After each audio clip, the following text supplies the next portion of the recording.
All right, we're going to find a maximum a posteriori estimate for the log likelihood and try and maximize that. All right, so first thing we need to remember here is that the probability of theta is normally distributed with mean 0 and some variance, we'll call it b squared. All right. So given this equation, if we're looking for the log likelihood, we're looking for the log of the probability of theta given x and y. This has to be equal to the log of this thing, but because it's the log of a product, we can split it into the sum of logs.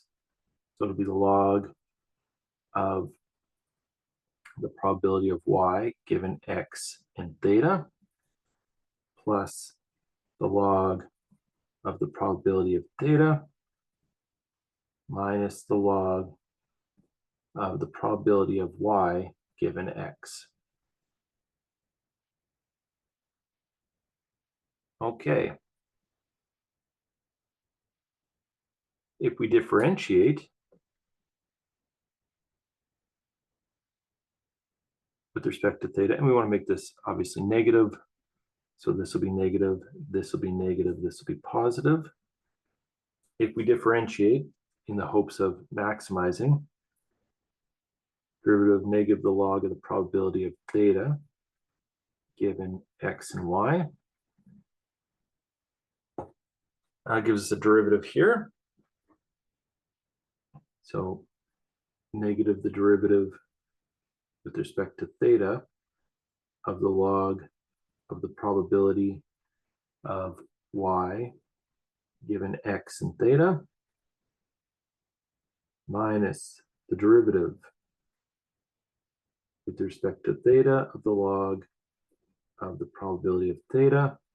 And the derivative here with respect to theta is actually 0 since there is no theta.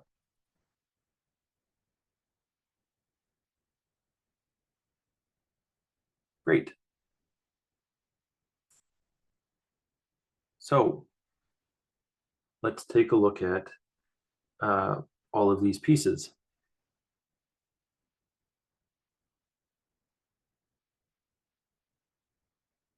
So this log of the probability, we saw in a previous question, that was negative 1 over 2 sigma squared y minus x theta transpose times y minus x theta. So let's call this d by d theta of 1 over 2 sigma squared times y minus x theta transpose y minus x theta minus the derivative with respect to theta. And again, p of theta is normally distributed with mean 0 and variance b squared. So this is going to be the derivative of the log of 1 over root 2 pi sigma squared times e to the negative y minus the mean, or theta minus the mean, I should say. So that's theta minus 0 squared over 2b squared.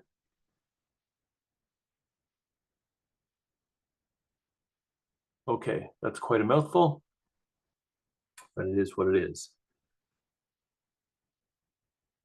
A couple of things we can do here. We can expand this out and differentiate. So 1 over, d by d theta, I should say, of 1 over 2 sigma squared times y transpose y minus y transpose x theta, 2 of those, plus theta transpose x theta, minus the derivative here is going to be, we've got the derivative of this term plus the derivative of this term. We have a constant here, so we're going to have the derivative of the log of 1 over root 2 pi sigma squared. That term is going to end up vanishing, minus the derivative with respect to theta of 1 over 2b squared times theta squared.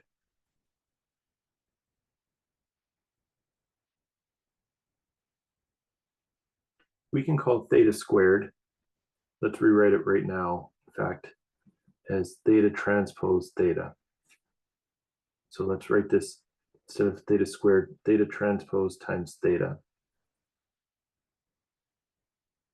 All right. And in fact, we had to distribute this negative sign, but this negative sign will cancel that to make it positive. Okay, good. Let's differentiate. Okay, the 1 over 2 sigma squared comes out front. Derivative of y transpose y is 0. Derivative here is y transpose x times 2. So we get y transpose x. We have the 1 over sigma squared. We're going to have a bunch of 2's here that are going to cancel. So let's just cancel it right away. Derivative here is going to be 2x transpose x theta. The 2 cancels out front. So x transpose x theta minus 0. And here we get 2 theta. Derivative of theta transpose theta is 2 theta. Cancels with the 2 out front. So plus 1 over b squared theta. And we're going to set that equal to 0.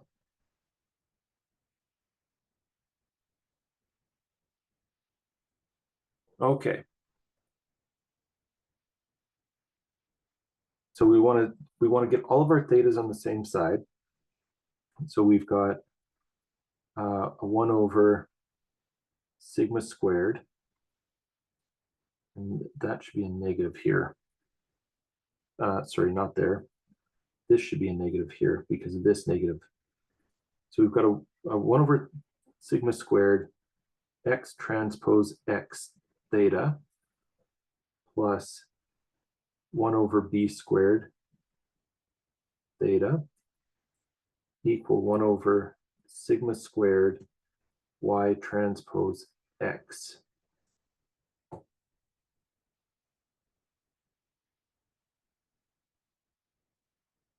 We're going to multiply through by sigma squared. That will get rid of the sigma squared here. Put a sigma squared on top of that. I'm going to factor out the theta. So I'm going to have theta here. I'm going to have sigma squared over b squared times the identity matrix there.